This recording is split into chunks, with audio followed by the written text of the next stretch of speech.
Olá, gente! A paz do Senhor Jesus, tudo bem com vocês?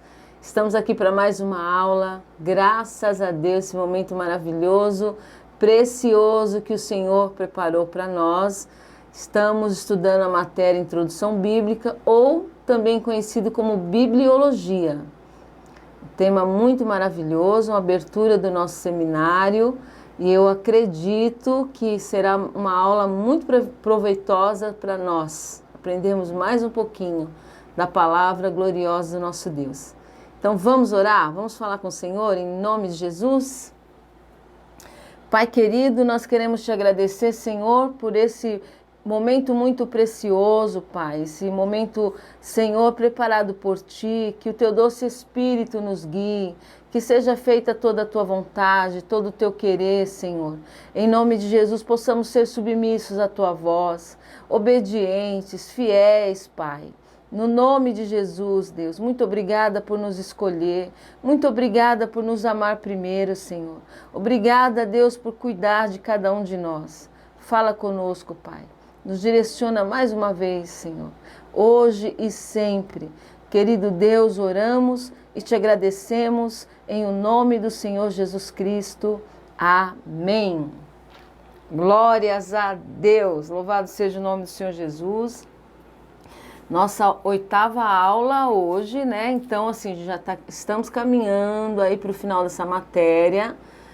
E depois tem uma provinha para você, fique muito tranquilo, você vai estudar a apostila, depois das aulas que você já está acompanhando, tem a apostila, então vai ser uma bênção, tranquila, faça a tua prova no momento que você estiver de mais tranquilo, você e o Senhor, e vai ser uma bênção, uma grande bênção, vai ser muito precioso para você esse tempo com o Senhor.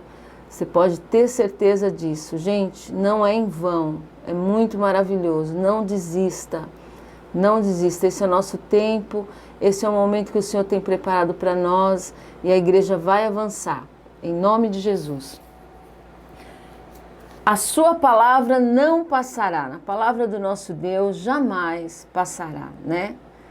Mas muitas guerras, gente, muitos levantes, tempo todo para destruir a palavra do Senhor, e é algo impossível, porque Ele disse que a palavra dele não passará.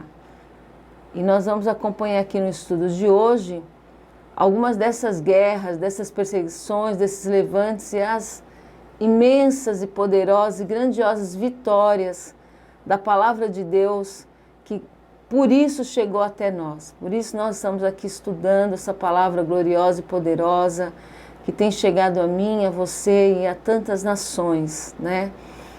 Vamos lá. Jeremias, cuja chamada deu-se em 626 a.C., registrou a revelação divina. Jeremias, capítulo 30, versículo 1 e 2, eu vou ler. Palavra que, da parte do Senhor, veio a Jeremias dizendo: assim fala o Senhor, Deus de Israel, dizendo: escreve num livro todas as palavras que te tenho dito. Tal livro foi queimado pelo mau rei Jeoaquim em 607 a.C. Porém, Deus ordenou que Jeremias preparasse novo rolo, o que foi feito mediante seu amanuense Baruque. Jeremias capítulo 36, versículos 1 e 2. Sucedeu, pois, no ano 4º de Jeoaquim, filho de Josias, rei de Judá, que veio esta palavra do Senhor a Jeremias, dizendo: toma o rolo de um livro e escreve nele todas as palavras que te tenho falado sobre Israel, sobre Judá e sobre todas as nações, desde o dia em que eu te falei a ti, desde os dias de Josias até hoje. Também versículo 28 do capítulo 36 de Jeremias nos diz assim: Toma ainda outro rolo, escreve nele todas as palavras que estavam no primeiro volume, o qual Jeoaquim, rei de Judá, queimou. Versículos 32. Tomou, pois, Jeremias outro rolo, o deu a Baruque, filho de Nerias, o escrivão, o qual escreveu nele, da boca de Jeremias, todas as palavras do livro que Jeoaquim, rei de Judá, tinha queimado. E ainda se acrescentaram a elas muitas palavras semelhantes. Glórias a Deus, glórias a Deus, glórias a Deus. Jeremias 45. Jeremias, capítulo 45.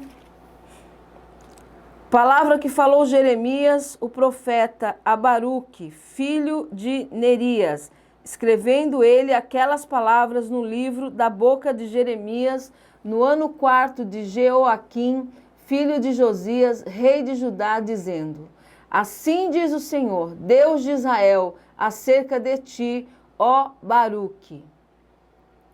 No tempo do rei Josias, restaurador, 621 a.C.,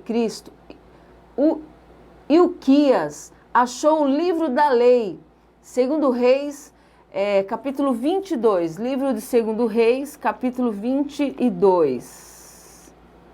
Segundo Reis 22, vamos ler também.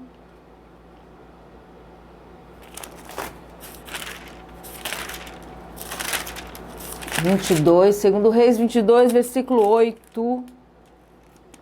Então disse o sumo sacerdote Ilquias ao escrivão Safã: Achei o livro da lei na casa do Senhor. E deu o livro a Safã, e ele o leu. Perdeu o livro, perdeu a palavra dentro da casa do Senhor. É uma guerra. E essa é uma maneira que nos dias de hoje Satanás está fazendo muitas pessoas perderem a palavra dentro da casa do Senhor. Muitas pessoas ainda nos dias de hoje estão perdendo a palavra, porque no momento da palavra as pessoas, o inimigo coloca tantos pensamentos: como que eu vou fazer amanhã? Como que eu vou pagar a conta? Como que eu vou ao trabalho? O que será? Então as pessoas começam a ser roubadas da palavra. Olha, quando eles foram reformar o templo, edificar o templo, encontraram lá o livro, encontraram a palavra lá, perdida dentro da casa do Senhor. Não permita que isso aconteça com você. Ore, é o momento da palavra, a gente tem que guerrear, é um momento de guerra. Não parou aqui o desejo do diabo de roubar a palavra, não parou aqui, ele sabe que ele não pode vencer a Cristo, então ele vai tentar contra nós. Ele vai tentar tirar de nós essa palavra preciosa. E na hora da reforma, gente, na hora da edificação do templo, a primeira coisa que tem que ser restaurada é a palavra. Nós temos que recuperar em nossas vidas a palavra, com mais força, com mais amor, com mais alegria, com mais determinação, porque a palavra do Senhor nunca passará. Glória a Deus. Daniel, em 553 a.C., refere-se aos livros. Daniel 9, 2. Daniel, capítulo 9. Lá, um pouquinho na frente, vamos lá, Daniel, capítulo 9, versículo 2, diz assim. Eu vou ler só alguns versículos, tem bastante. Na apostila você pode depois acompanhar.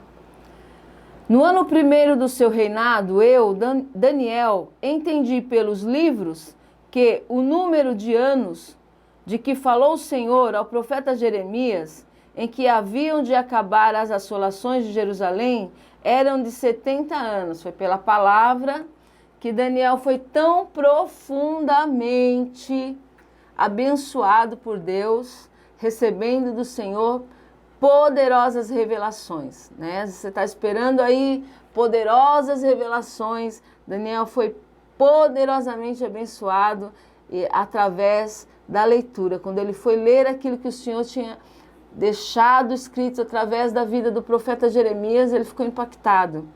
impactado e entendeu. Ele disse, então, quando eu li, eu entendi que era de 70 anos. Maravilha. Zacarias, 520 a.C., declara que os profetas que o procederam falaram da parte do Espírito Santo. Zacarias 7,12. Não há aqui referência direta a escritos, mas há inferência. Zacarias foi o penúltimo profeta do Antigo Testamento, isto é, profeta literário. Neemias, nos seus dias 445 a.C., achou o livro das genealogias dos judeus que já haviam regressado do exílio. Neemias 7, no versículo 5. Certamente havia outros livros nos dias de Esther. O livro sagrado estava sendo escrito. Esther, capítulo 9, versículo 32. Esdras, contemporâneo de Neemias, foi hábil escriba da lei de Moisés e leu o livro do Senhor para os judeus já estabelecidos na Palestina de regresso do cativeiro babilônico. Neemias 8, do versículo 1 ao 5. Conforme outros escritos judaicos, Esdras presidiu a chamada Grande Sinagoga, que selecionou e preservou os rolos sagrados, determinando desta maneira o cânon das escrituras do Antigo Testamento. Ver Esdras, capítulo 7, versículos 10 e versículo 14. Essa grande sinagoga era um conselho composto de 120 membros, que se diz ter sido organizado por Neemias cerca de 410 anos antes de Cristo, sob a presidência de Esdras. Foi essa entidade que reorganizou a vida religiosa nacional dos repatriados e mais tarde deu origem ao Sinédrio, cerca de 275 anos antes de Cristo. Esdras essa passagem, por isso Esdras atribuiu a tríplice divisão do cânon, já estudada por nós. Foi nesse tempo, isto é, no tempo de Esdras, que os samaritanos foram expulsos da comunidade judaica, Neemias capítulo 13, levando consigo o Pentateuco, que é até hoje a Bíblia dos samaritanos. Isto prova que o Pentateuco era escrito canônico. Encontramos profetas citando outro profeta, do que se infere haver mensagem escrita. Comparar, por exemplo, Miqueias capítulo 4, do 1 ao 3, com Isaías capítulo 2, do versículo 2 ao 4. Filo, escritor de Alexandria, 30 a.C., 50 depois de Cristo, possuía todo o cânon do Antigo Testamento. Em seus escritos, ele cita quase todo o Antigo Testamento. Joséfo, o historiador judeu de 37 e 100 depois de Cristo, contemporâneo de Paulo, diz, escrevendo aos judeus no livro Contra Apion, nós temos apenas 22 livros, contando a história de todo o tempo, livros em que nós cremos, ou, segundo geralmente se diz, livros aceitos como divinos. Desde os dias de Artaxerxes, ninguém se aventurou a acrescentar ou tirar ou alterar uma única sílaba. Faz parte de cada judeu esse entendimento. Desde que nasce, considerar essas escrituras como ensinos de Deus. Joséfo foi um homem culto judeu ortodoxo, de linhagem sacerdotal, foi governador da Galileia e comandante militar nas guerras contra Roma. Presenciou a queda de Jerusalém.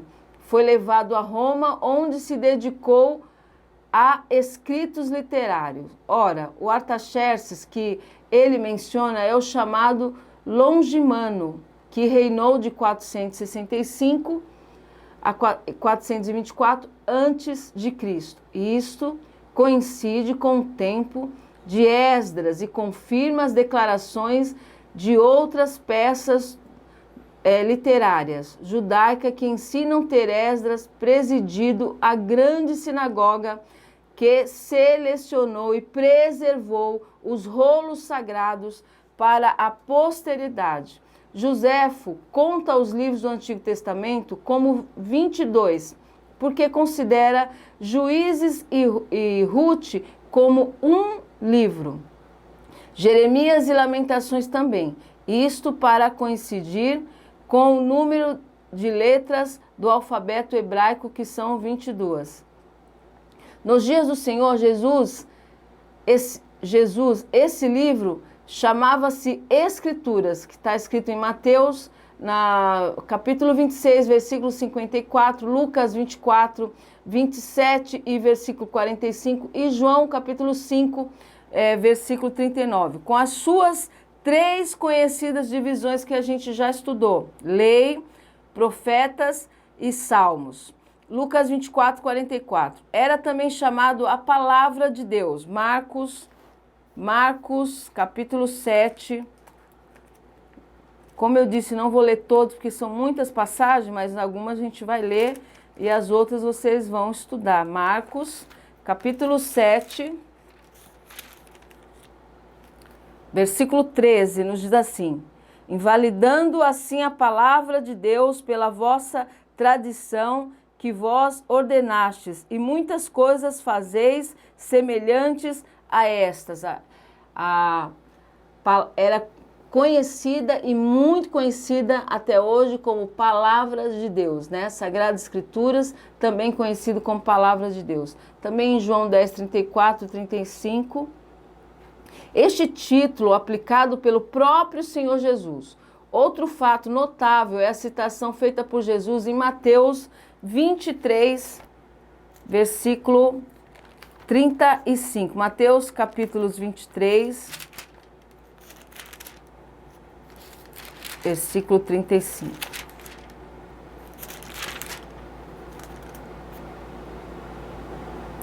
Para que sobre vós caia todo o sangue justo que foi derramado sobre a terra, desde o sangue de Abel, o justo, até o sangue de Zacarias, filho de Baraquias, que mataste entre o santuário e o altar. Em verdade vos digo que todas essas coisas hão de vir sobre esta geração.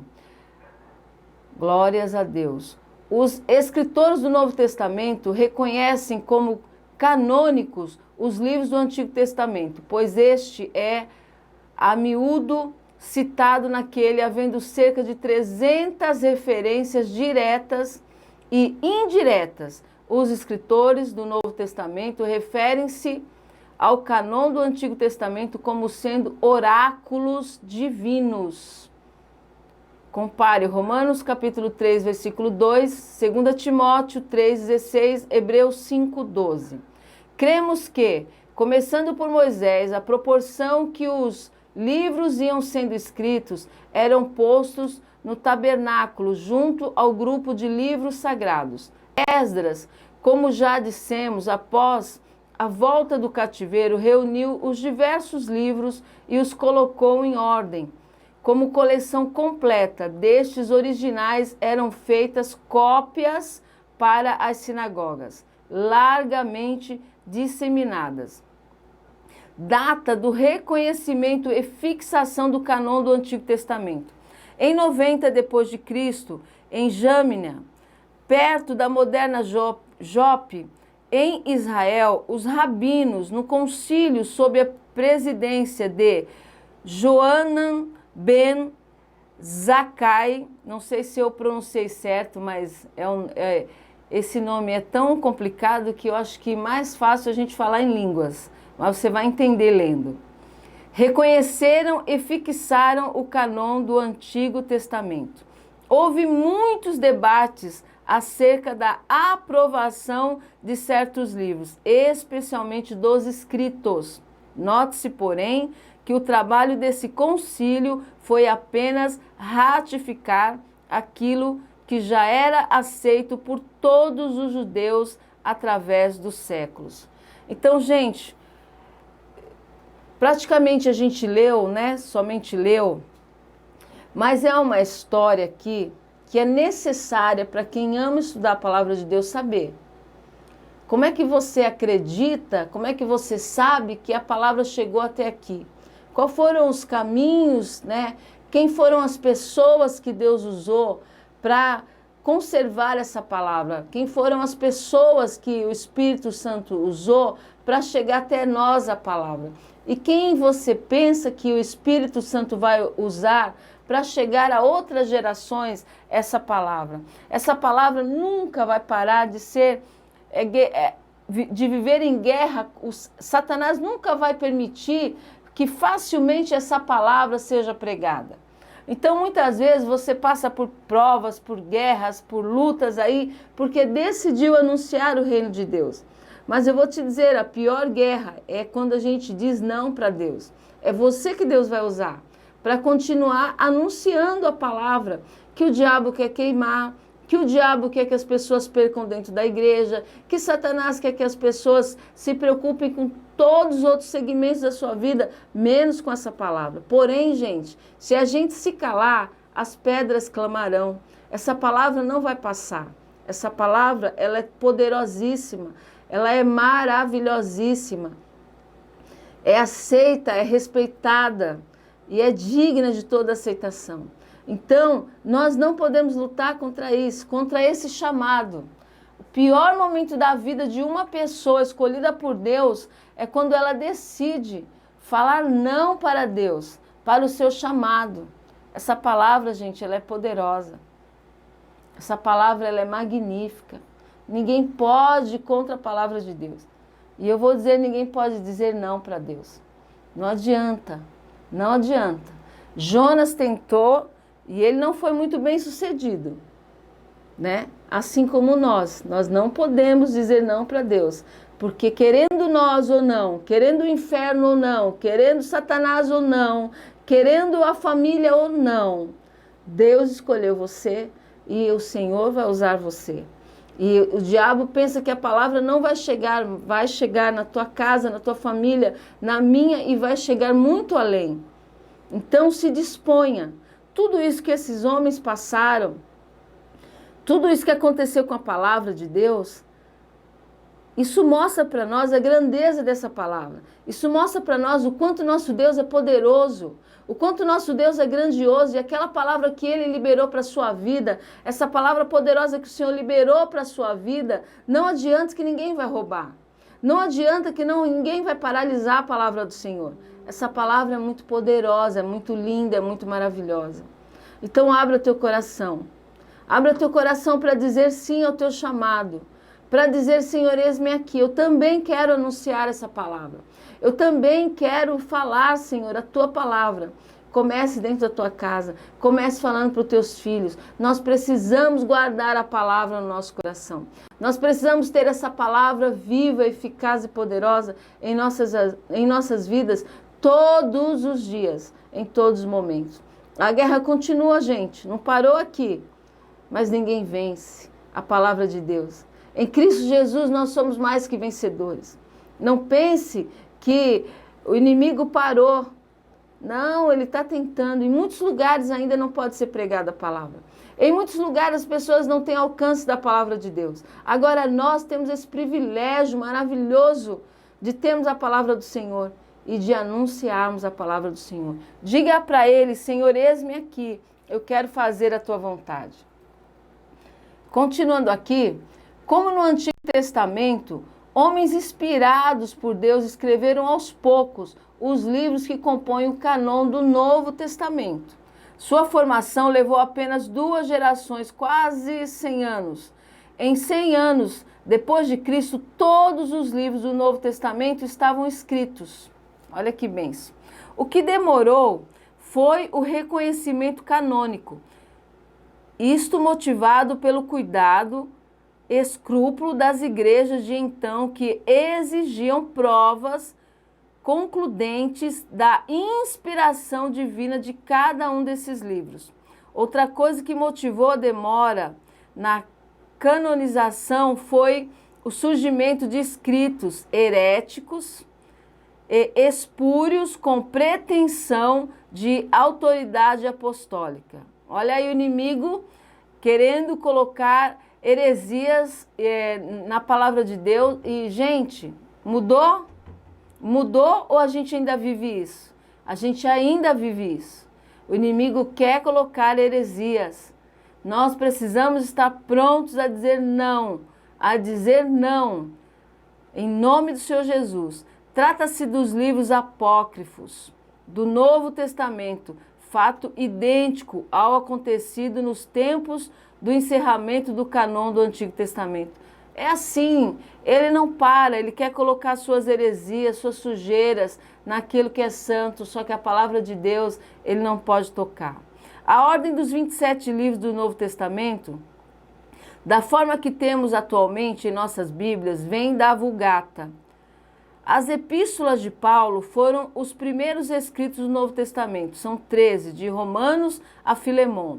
Foram escritos entre 52 e 67 depois de Cristo, pela ordem cronológica. O primeiro livro do Novo Testamento, qual foi? O primeiro livro do Novo Testamento? 1 Tessalonicenses, não Mateus. Quando a gente entrar no Novo Testamento para estudar, a gente vai falar melhor sobre isso. Escritos em 52 depois de Cristo, 2 Timóteo foi escrito em 67 depois de Cristo, pouco antes do martírio do apóstolo Paulo em Roma. Esses livros foram também os primeiros aceitos como canônicos.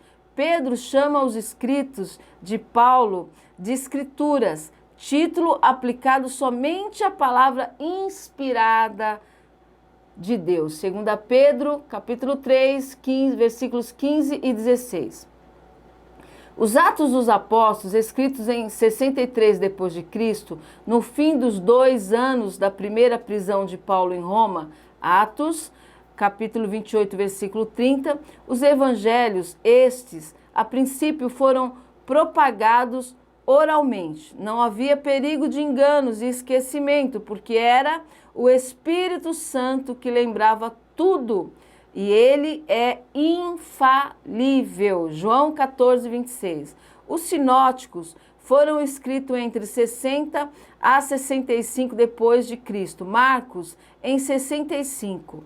Em 1 Timóteo capítulo 5, 18, Paulo escrevendo em 65 depois de Cristo, cita Mateus, capítulo 10, versículo 10. João foi escrito em 85. Entre Lucas e João foram escritas quase todas as epístolas. Note-se que Paulo, chamando Mateus e Lucas de escrituras. Ao citá-los em 1 Timóteo, capítulo 5, versículo 18, o original dessa citação está em Mateus 10, 10. E Lucas, capítulo 10, versículo 7. As epístolas de Hebreus a Judas foram escritas entre 68 e 90 depois de Cristo. Quanto à autoridade de Hebreus, só Deus sabe de fato. Agostinho, 354 a 430 depois de Cristo, bispo de Hipona, África do Norte, afirma que seu autor é Paulo. As igrejas orientais atribuíram-na a Paulo, mas as ocidentais, até o século IV, recusaram-se a admitir isto. A opinião ainda hoje é a favor de Paulo. Orígenes, 185 a 254, o homem mais ilustre da igreja antiga e anterior a Agostinho, afirma que quem a escreveu só Deus sabe. O Apocalipse, escrito em 96 depois de Cristo, durante o reinado do imperador Domiciano, muitos livros antes de serem finalmente reconhecidos como canônicos, foram duramente debatidos. Havia muita relutância quanto às epístolas de Pedro, João e Judas, bem como quanto ao Apocalipse. Tudo isto tão somente revela o cuidado da igreja e também a responsabilidade que envolvia a canonização. Antes do ano 400 depois de Cristo, todos os livros estavam aceitos. Em 367, Atanásio patriarca de Alexandria, publicou uma lista dos 27 livros canônicos, os mesmos que hoje possuímos. Essa lista foi aceita pelo Concílio de Hipona, África, em 393. O Concílio de Hipona, também conhecido como Sínodo de Hipona Régia, foi um concílio regional africano da Igreja Católica realizado em 393, no qual foi estabelecido o cânon bíblico, data do reconhecimento e fixação do cânon no Novo Testamento. Então, o Novo Testamento foi reconhecido em 393 e o concílio que reconheceu chama-se Hipona. E nada deve ser lido na igreja, olha, nada deve ser lido na igreja sob o nome Divinas Escrituras. Nada pode ser lido. Ninguém pode, na igreja, ler qualquer outra coisa e dizer, vamos ler as Divinas Escrituras. Somente a palavra de Deus é divina. Somente a Bíblia tem a revelação e o sopro de Deus. A Bíblia é infalível. A palavra você pode abrir as Divinas Escrituras, falar, pregar, anunciar tudo que está escrito aqui, ó, e depois você pode dormir, você pode descansar, você pode glorificar o Senhor, porque essa palavra, ela não volta vazia. Foram muito trabalho, muitas, eu imagino, quer dizer, não posso nem imaginar, né, gente, quanto trabalho, quantas orações, quanta dedicação de homens que se consagraram ao Senhor para trazer essa riqueza aqui para nós. Só que, porém, né, eles declararam, parece-nos bom que fora das escrituras canônicas, nada deva ser lido na igreja sobre o nome Divinas Escrituras. Não é o que a gente vê, infelizmente, nos dias de hoje. Muitas coisas tiraram o lugar da palavra de Deus, né? E esse concílio aqui era da Igreja Católica e hoje, infelizmente, não foi obedecido o que foi dado pelo Espírito Santo, né? Muitas coisas mudaram, muitas coisas tomaram o lugar da palavra de Deus e nada pode tomar o lugar da palavra, nada pode mudar, nada pode se acrescentar, nada pode tirar e nada merece o nome de Divinas Escrituras a não ser a sagrada, poderosa e maravilhosa palavra de Deus. É necessário que a gente saiba disso. É necessário que a gente gaste tempo, né? É necessário que você estude, que você conheça. Em nome de Jesus, vai fazer muito bem para que você ajude outras pessoas e para que a gente fique firme e ame cada dia mais essa palavra. Sabe? Que a gente não pense em olhar para trás, que a gente não pense em ficar parado, que a gente entenda que essa palavra precisa ir para frente. Foi muito trabalho, pessoas que se dedicaram a vida para essa palavra chegar a mim e a você. Por favor, não deixe ela parada em você, por favor. Por favor, continue pregando, continue anunciando. Continue vivendo essa palavra poderosa, em nome do Senhor Jesus. Fiquem com Deus, amo vocês. Até a próxima aula, gente. Deus abençoe. Tchau, tchau.